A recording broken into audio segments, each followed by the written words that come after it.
We are now on part 3 of Jerusalem, the character of the Christ tour. So, when you visit the old city of Jerusalem, you enter through one of its 8 gates. The 9th gate, the eastern gate, which is there by the red arrow on the map, is blocked up and shut, waiting for the arrival of the Messiah. The Damascus gate, especially on Fridays and Saturdays, tends to be the busiest gate leading into the city, with hundreds and sometimes thousands of shoppers looking for bargains, homegrown spices of the freshest fruits. The Zion Gate into Jerusalem, complete with bullet holes from the War of Independence.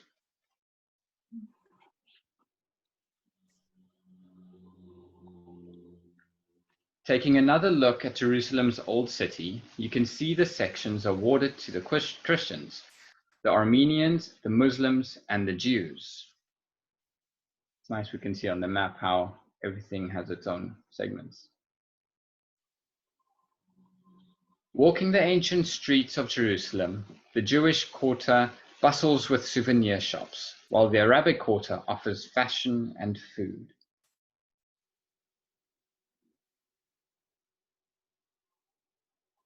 Let's begin at the Temple Mount. There I am, middle left with the orange hat.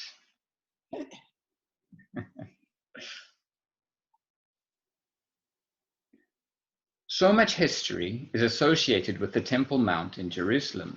Mount Moriah, where Abraham brought Isaac, the threshing floor, bought by David from Araunah, the Jebusite, a sanctuary built by David, the first temple built by Solomon, the second temple built after the Babylonian captivity, Herod's renovations to the second temple, and now, pictured here, the site of the Islamic Dome of the Rock, built in 691 AD.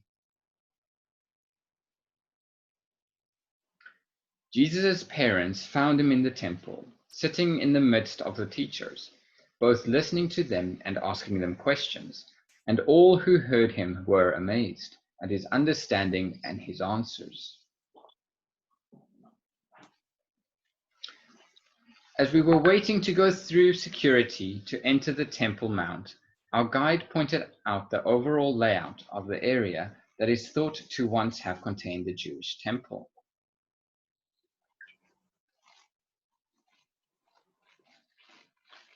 A labeled view. Note the location of the western wall.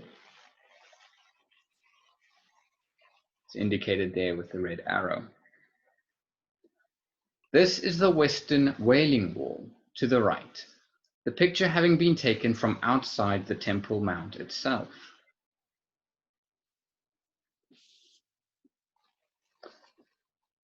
The first temple was built by King Solomon and destroyed by the Babylonians. The second temple, much less lavish than Solomon's, was renovated by Herod the Great in 20 to 19 BC. He also enclosed the Temple Mount with a retaining wall. That temple was destroyed by the Romans in 70 AD, and only this western wall remains. Since Jews are not allowed to pray within the Muslim-controlled Temple Mount, this wall is the most sacred place for Jews in all of Israel.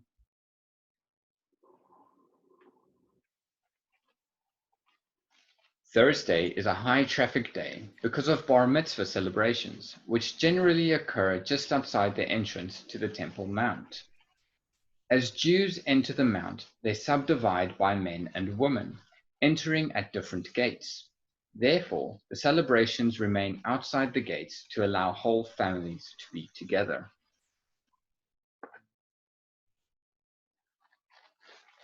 Views from within the Temple Mount. Al-Aqsa Mosque and the Dome of the Rock are two different structures within the Temple Mount, a fact which is often misunderstood. The mosque is in the lower right-hand picture. This is the Dome of the Rock, which stands alone in the middle of the complex. I see in the chat that Deb has asked if anyone knows, or if everyone knows, what a bar mitzvah is. I'll give you a hint from myself. I know it's not a type of pub or place where you go drinking. Oh, isn't it when the young boy comes of age, like at 12 years?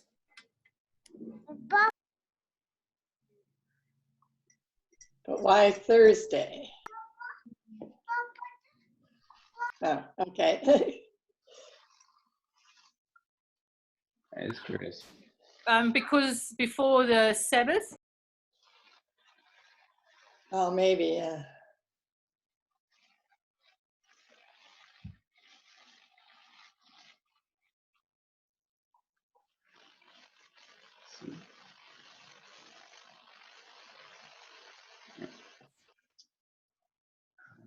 There's always Israeli police presence, even within the Temple Mount, as you can see in this photo. Descending from the Temple Mount towards the city of David.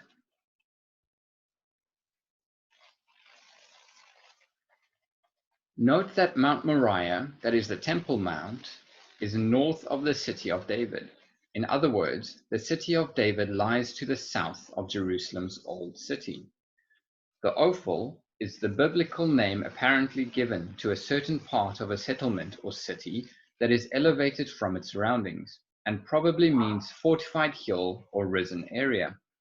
The term is applied specifically to this area of Jerusalem in the books of 2 Chronicles and Nehemiah.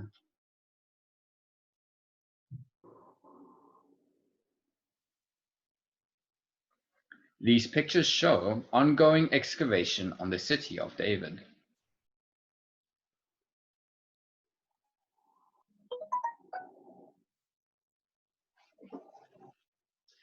Excavation in progress at the site since 2005 has revealed the remains of a large building within the city of David. Finds uncovered here date the structure to the 10th century BC, during the reign of King David. Therefore, some consider this to be the site of David's palace.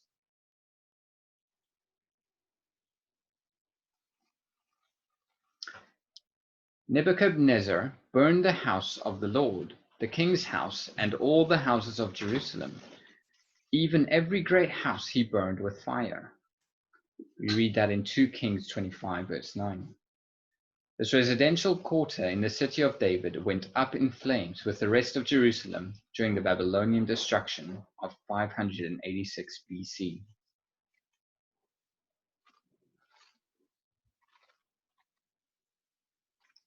Next stop, Jerusalem's burnt house. Excavation beneath the city has discovered the basement of a house from the Roman destruction of Jerusalem in 70 AD. Uncovered artifacts have identified the home in the upper, formerly affluent part of the city as belonging to a specific priest and his family. In Ezekiel 21, verse 27, we read, "A ruin, Babylonian destruction, 586 BC. A ruin, a Roman destruction, 70 AD. I will make it a ruin, the last day's destruction of Jerusalem. The crown will not be restored until he to whom it rightfully belongs shall come. To him I will give it."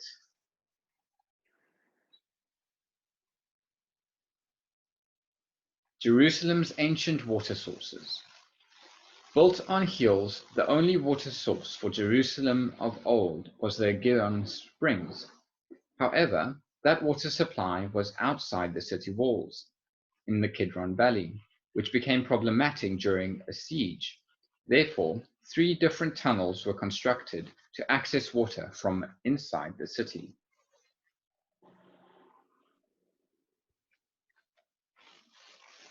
The first tunnel, Warren Shaft, existed during the time of the Jebusites and might have provided the route by which King David conquered the city in 2 Samuel.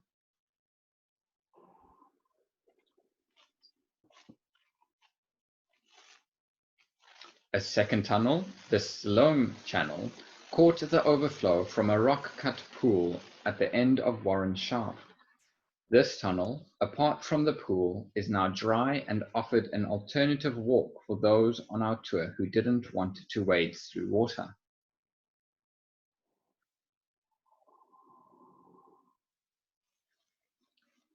However, did you notice that there are two Siloam pools in the above map? The previous picture was that of the current pool, but to the left is a picture of the ancient lower pool of Siloam, where Jesus instructed a man blind from birth to wash away the mud that Jesus had put on his eyes.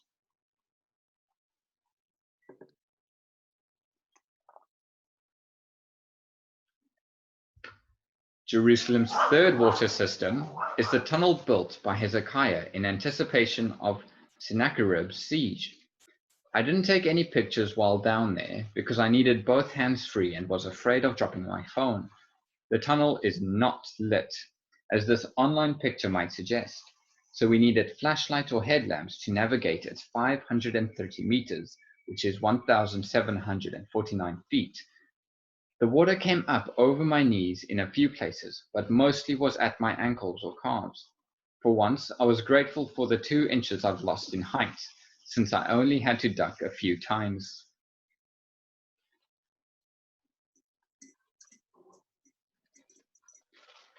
Although the distance between the beginning and end points of Hezekiah's tunnel is roughly 300 yards, the tunnel itself is about 500 yards long because it twists and turns its way through solid bedrock. When it was built in 701 BC, teams started from either end and somehow met in the middle. Additionally, while the ceiling height fluctuates dramatically throughout the length of the tunnel, the floor of the channel has a consistent 0.6% decline to maintain the water flow. A question: how did Hezekiah's men accomplish this engineering feat? The answer is, archaeologists haven't figured that out yet. That's pretty incredible. That is very amazing. Yes. The next question. Since both Warren Shaft and the Siloam Channel were still both functional in Hezekiah's time, why did the king feel the need to create another water system for Jerusalem? We can find the answer in 2 Chronicles 32, verses 2 to 4. It reads, "When Hezekiah saw that Sennacherib had come and that he intended to wage war against Jerusalem, he consulted with his officials and military staff about blocking off the water from the springs outside the city, and they helped him. They gathered a large group of people who blocked all the springs and the stream that flowed through the land. Why should the kings of Assyria come and find plenty of water, they said. It was Hezekiah who blocked the upper outlet of the Gihon spring and channeled the water down to the west side of the city of David. He succeeded in everything he undertook." But wait, maybe that last line in 2 Chronicles 32 verse 30 gives us a clue to the answer to the first question. How did Hezekiah's men accomplish this engineering feat? Hezekiah succeeded in everything he undertook. Be strong and courageous. Do not fear or be dismayed because of the king of Assyria, nor because of all the horde that is with him. For the one with us is greater than the one with him. With him is only an arm of flesh, but with us is the Lord our God to help us and to fight our battles. And the people relied on the words of Hezekiah, king of Judah. That is what we read in 2 Chronicles 32. Hezekiah succeeded in everything he undertook, including the amazing engineering feat of building his tunnel, because he relied upon God as his strength and his project manager.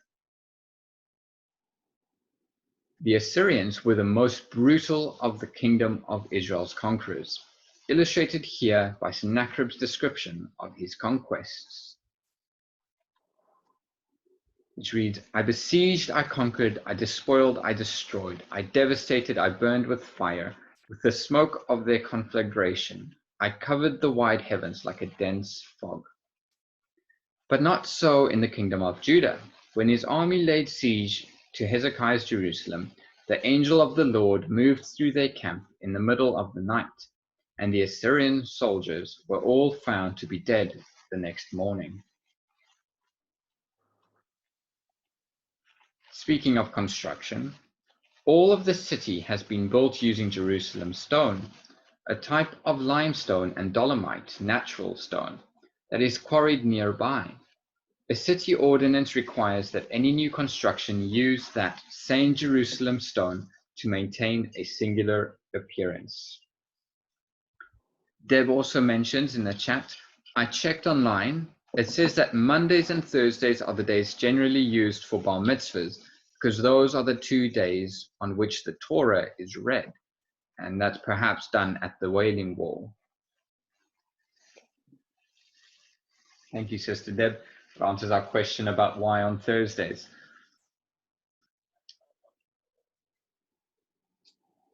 Carrying on, our guide at the Bible Land Museum in Jerusalem started by thanking our group for our part in the Kinder Transport program that fostered Jewish children sent away by their parents to escape the Holocaust. She is the only child of Holocaust survivors and had done her research. Once she heard that she was to tour a Christadelphian group.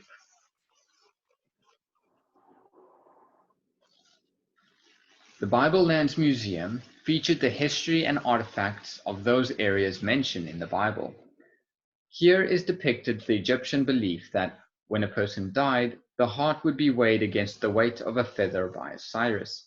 If the person had been good, then the heart would be lighter than a feather, but an evildoer's heart would be heavy with sin, and the evildoer would be eaten by a formidable beast with the combined aspects of a crocodile, a lion, a hippopotamus, and never to exist again.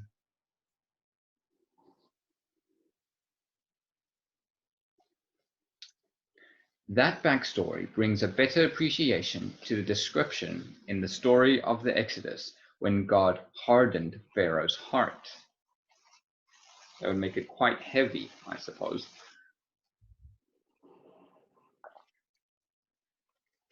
Our tour included viewing a huge model of Jesus' Jerusalem. For perspective, can you see the person in the upper right-hand corner of the top picture?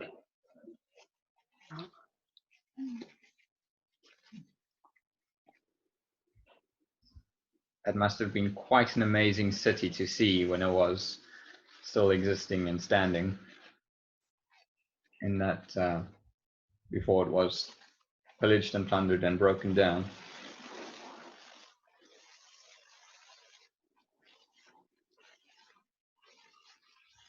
The model, measuring 2,000 square meters, was commissioned in 1966 by the owner of the Holy Land Hotel in memory of his son, who was killed in Israel's War of Independence in 1948. The model was designed by an Israeli historian and geographer, based on the writings of Flavius Josephus and other historical sources.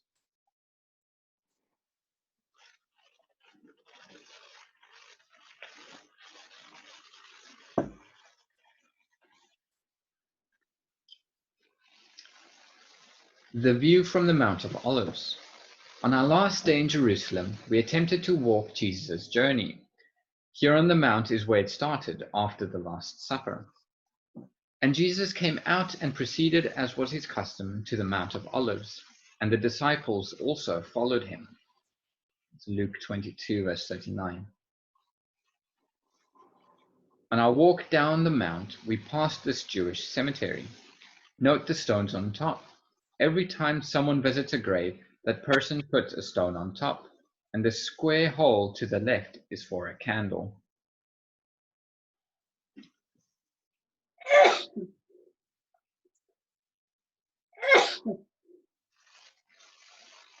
The Garden of Gethsemane. The garden is at the base of the Mount of Olives, and its name means Garden of the Olive Press.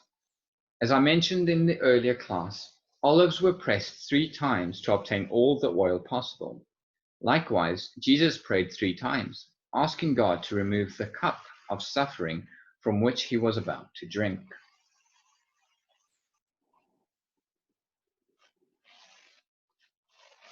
The weight of Jesus' impending crucifixion pressed so heavily upon him that he cried drops of blood, and yet he continued to set his face towards Jerusalem.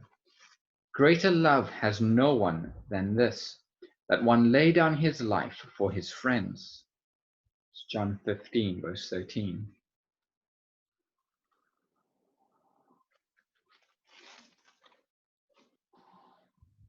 Another excavation site beneath the city, and another speculation alert. The complex was so elaborate that it might possibly have been where Jesus appeared before the high priest. Those who had seized Jesus led him away to Caiaphas, the high priest, where the scribes and the elders were gathered together. It's Matthew 26, verse 57.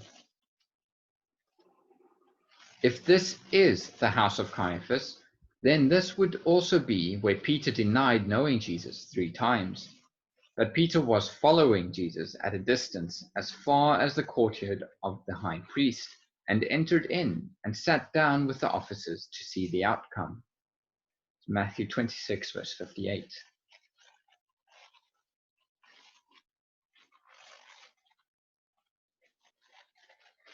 In contrast to the hymns and images that placed Jesus' cross high on a hill, the more likely location was just outside the city walls, along a major road, where crucified criminals were put on display to humiliate them and as a deterrent. Today, it's the site of a bus station. John 19 reads, "They took Jesus, therefore, and he went out, bearing his own cross, to the place called the place of a skull, which is called in Hebrew Golgotha."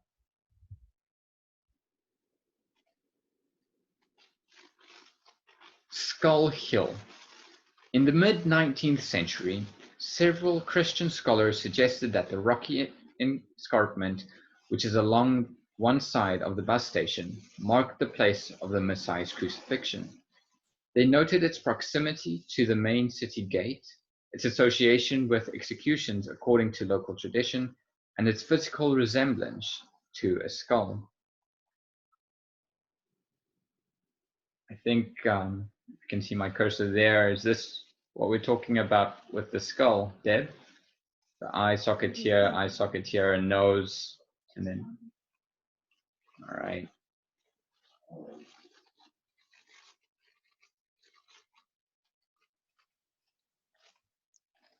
Jerusalem's Garden Tomb. Just beyond Skull Hill is this lovely garden that was probably a vineyard. Archaeological evidence included in ancient winepress suggests that this place was an agricultural garden in Jesus' day. The lower picture is a holding vat for the juice once the grapes had been stomped.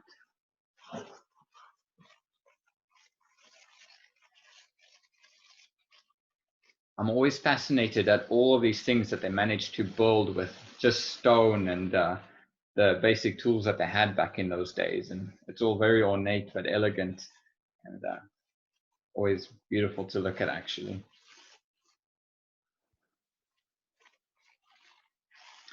At the far end of what has been excavated in the garden stands a rich man's tomb, one of 2 sites in Jerusalem where people speculate that Jesus the Christ was buried. John 19, verse 41 to 42 reads, "Now in the place where he was crucified there was a garden, and in the garden a new tomb in which no one had yet been laid. Therefore, because of the Jewish day of preparation, since the tomb was nearby, they laid Jesus there."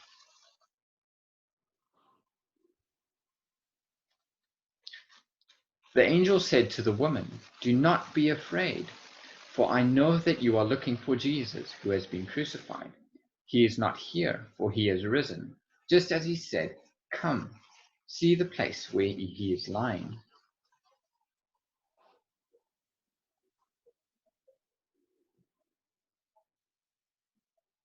And finally, as we walk with Jesus, we return to the Mount of Olives, across the Kidron Valley from Jerusalem. Here it ends, with Jesus' ascension into heaven, but will begin again when he returns to the same mount. Acts 1 reads, "As the apostles were gazing intently into the sky while Jesus was going, behold, 2 men in white clothing stood beside them. They also said, 'Men of Galilee, why do you stand looking into the sky? This Jesus, who has been taken up from you into heaven, will come in just the same way as you have watched him go into heaven. And at that time, the Mount of Olives will split in two.